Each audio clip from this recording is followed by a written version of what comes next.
Non, non, non. Après, ça part. Waouh, ah ouais, là, je sais pas ce que j'avais fumé. Non. Yo yo yo, c'est Salut. AMD, donc à ma gauche, et Wes. Nous sommes le duo La Mangouste, un duo de rap électronique avec des influences de musique de film, de musique orchestrale. Et toi, t'es rappeur de Voilà. notre duo, et puis Rappeur, parolier, ouais. chanteur, mais bon, c'est pas trop mon point fort, on va dire. Mais tu te développes, tu te développes. Voilà, Aujourd'hui, il y a Autotune, on a ce qu'il faut. c'est ça. Je m'occupe de toute la partie beatmaking. Ça m'arrive aussi de poser des voix à des moments.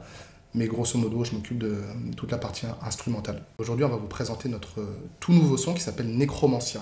Là, on enregistre cette vidéo, on est juste avant Halloween, et donc le thème principal de Necromancia, c'est la fête des morts, hein, parce on a la Toussaint en France en tout cas. On va vous expliquer un petit peu de quoi il s'agit et pourquoi on a créé ce morceau. On a créé ce morceau surtout parce qu'on adore Halloween. Non, en vrai de vrai, c'est parce que on avait envie de parler de la mort, on n'en parle pas assez. Bah, depuis notre naissance, on ne l'inculque pas que ça fait partie de la vie. Je trouve ça un peu dommage que dans les pays d'Europe, ben c'est pas trop le thème principal quoi. C'est Ouais, c'est clair qu'en Occident, on a peur de la mort, je pense que je vois par rapport à d'autres pays. En Inde, par exemple, ou en Afrique, le rapport à la mort, il est différent. Tu peux plus facilement voir voilà, des cadavres, des gens morts par terre, parce que il y a moins cette propension à intervenir vite, tu vois, les urgences et à emmener les gens à l'hôpital tout de suite. Donc je dis pas que c'est mieux, hein, je dis pas c'est très bien, en France, on est bien lotis, mais ça fait qu'on est complètement flippé de la mort et on est en fait très peu en contact avec la mort, en tout cas d'autres êtres humains, tu vois. ouais. Et donc on voulait vraiment en parler, ça nous tient à cœur, c'est un sujet, comme l'a dit Amédée, qui est trop survolé et laissé de côté, quoi. Ouais, puis en vrai, par exemple, dans le bouddhisme, on apprend rapidement que la mort fait partie de la vie dès le plus jeune âge, c'est expliqué. Et du coup, ben, quand tu grandis, tu sais que c'est normal. Nous, on est trop en flip là-dessus, je trouve, et c'est bien d'en parler un peu, de la personnifier. Voilà, on a utilisé un masque qui ressemble à ça. Yes. Et, euh, et en fait, bah, c'est notre poteau qu'on fait intervenir dans certaines vidéos. Bah alors déjà, qu'est-ce que c'est? Alors, parce que le titre du morceau, c'est Nécromancia, c'est quoi la nécromancie? Bah, c'est une science occulte, une pratique occulte, c'est-à-dire un peu sombre, voilà, on sait pas trop ce qui se cache derrière, qui Mhm. vise à communiquer avec les morts et à récupérer des informations qui vont avoir une influence dans le monde des vivants. Et moi, j'adore ce côté magie noire, le fait de voilà, créer tout un univers autour de ça, avec il y a aussi ce qu'on appelle la cartomancie, donc l'art de tirer les cartes, notamment les cartes du tarot. D'ailleurs, dans les cartes du tarot, il y a la carte de la mort aussi. Encore une fois, à première vue, on pourrait penser à quelque chose de négatif, alors qu'en réalité, pour moi, la mort, c'est aussi le début d'autre chose, hein, donc de l'au-delà, pour les personnes qui sont croyantes. Et voilà, donc on a exploré ce thème, on va évidemment vous en parler plus en détail avec toutes les paroles. Juste avant les paroles, moi je voulais ajouter Ok. un truc, effectivement, par rapport à cette question du rapport à la mort, parce qu'on a Halloween, donc qui est une fête maintenant voilà, qui est commercial, mais initialement, je pense que ça vient plutôt des pays peut-être anglo-saxons, peut-être d'Irlande, Halloween, je dirais. Ouais, En tout cas, c'est je un truc crois. très américain. Le nom, en tout cas, Halloween, ça sonne anglophone. En tout cas, Euh, ça vient pas de En tout France. cas, ça vient pas de France. Et je sais que, outre-Atlantique aussi, mais un peu plus au sud cette fois-ci, au Mexique, il y a ce qu'on appelle la fête des morts, donc le El Dia de los Muertos. Et contrairement à nous, alors Halloween, forcément, il y a un truc un peu festif, mais eux, on sent que c'est vraiment imbriqué dans leur culture de célébrer les morts, et c'est ce qu'ils font chaque année. Ils célèbrent voilà, les morts un peu en mode revenant. On va les accueillir dans notre monde des vivants et on les fait exister, on les honore, on va leur proposer des offrandes. Et donc effectivement, il y a toute cette culture aussi du maquillage, hein, de se maquiller en tête de mort, Ouais. et c'est super joli, c'est très coloré, c'est très vivant, c'est très dansant.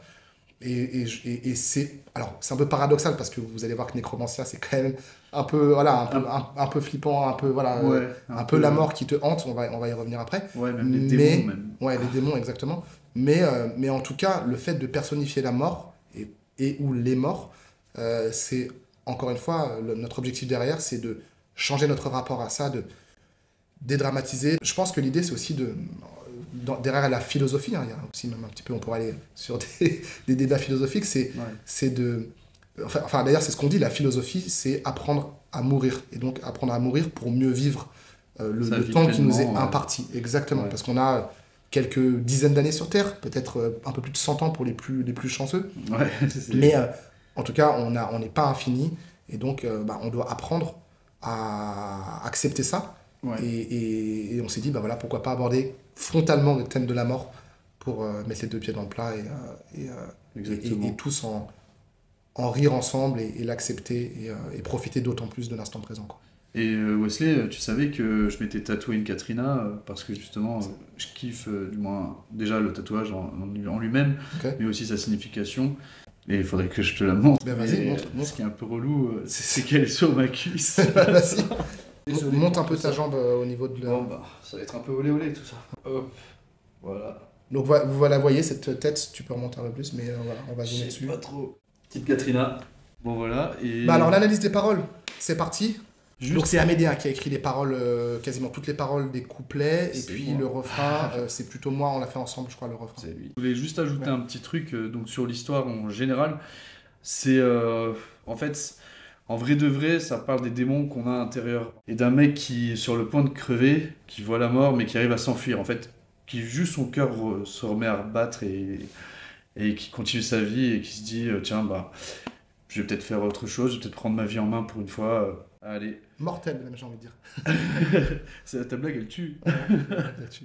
Donc ouais, le refrain, en fait, on a un pré-refrain, donc dans la musique. La nuit sorte les âmes et les monstres, jusqu'au matin. C'est la nuit, ok. T'as les âmes, les monstres, on voit tous ces spectres finalement qui sortent des tombes, qui sortent des cieux, on sait pas d'où ils arrivent. Mais en tout cas, ils viennent te hanter, toi t'es dans ton lit, dans ton sommeil. Moi c'est comme ça que je vois la scène en tout Ouais, cas. moi aussi. Et du coup ça va te réveiller et tu vas prendre la fuite. Voilà, je suis carrément d'accord. Ensuite on enchaîne sur le refrain.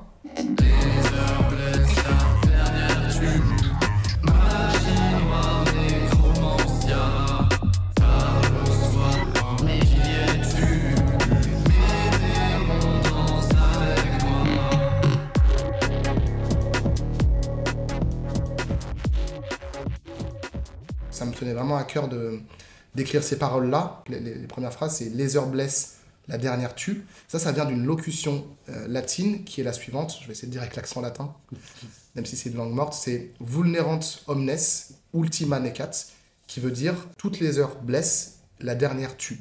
Donc ça fait référence au fait que, donc sur les cadrans solaires de la Rome antique, on retrouvait souvent en fait cette locution pour nous rappeler que on est des êtres mortels, hein, on a une finitude, et donc c'est important d'être humble par rapport à la vie, et donc le rapport à la mort, le fait que aussi la mort fasse partie de la vie, et que c'est une image, en fait, chaque heure blesse, c'est-à-dire que chaque heure te rapproche de la mort, il y a un déclin inéluctable, jusqu'à la dernière qui va vraiment venir t'achever comme ça, Voilà. et voilà, l'inéluctabilité du temps et de notre mortalité.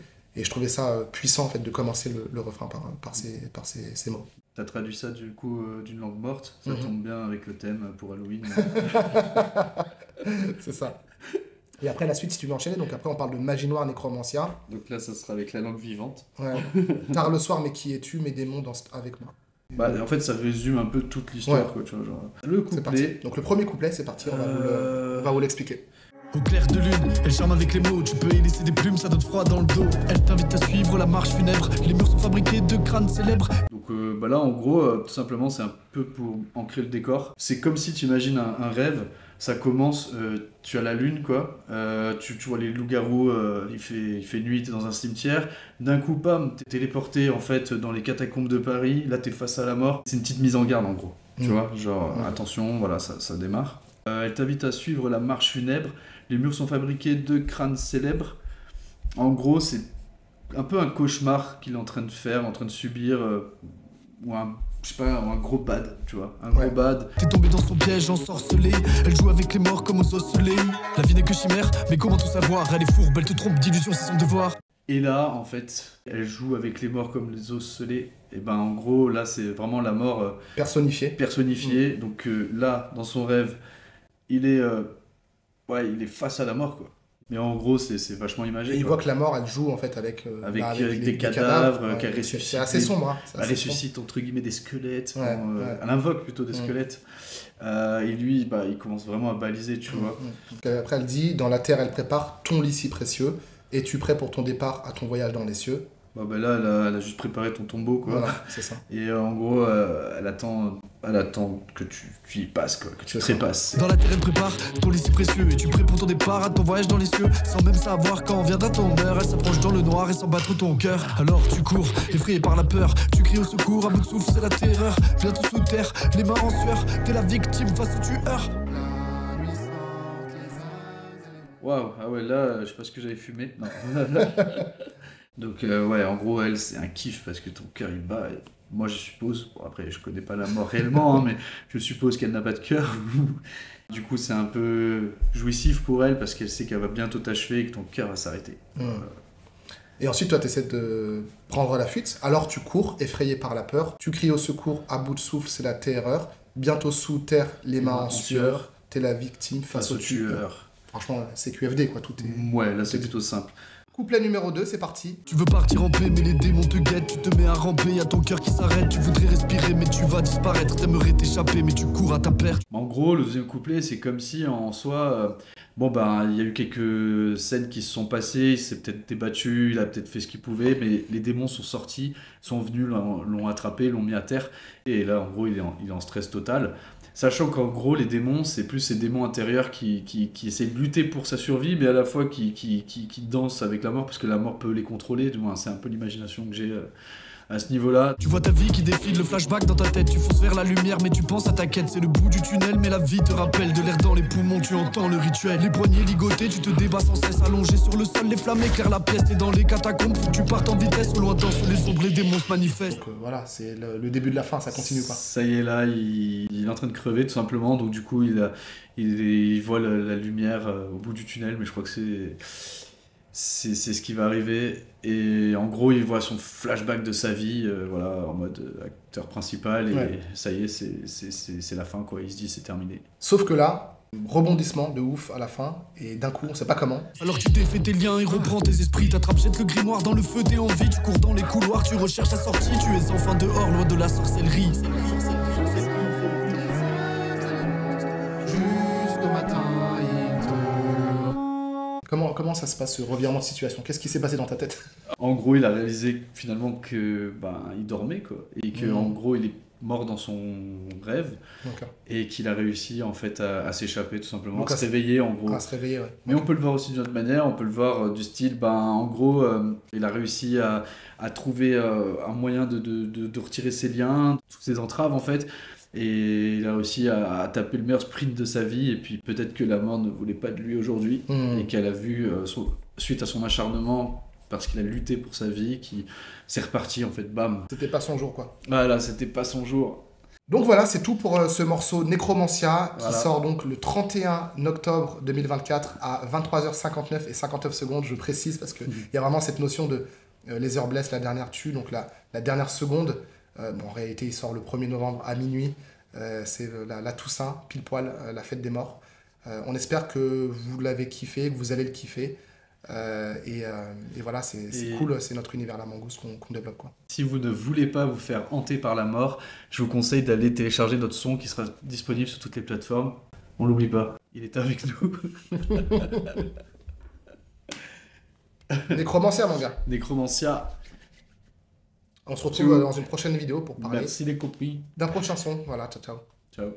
C'était La Mangouste.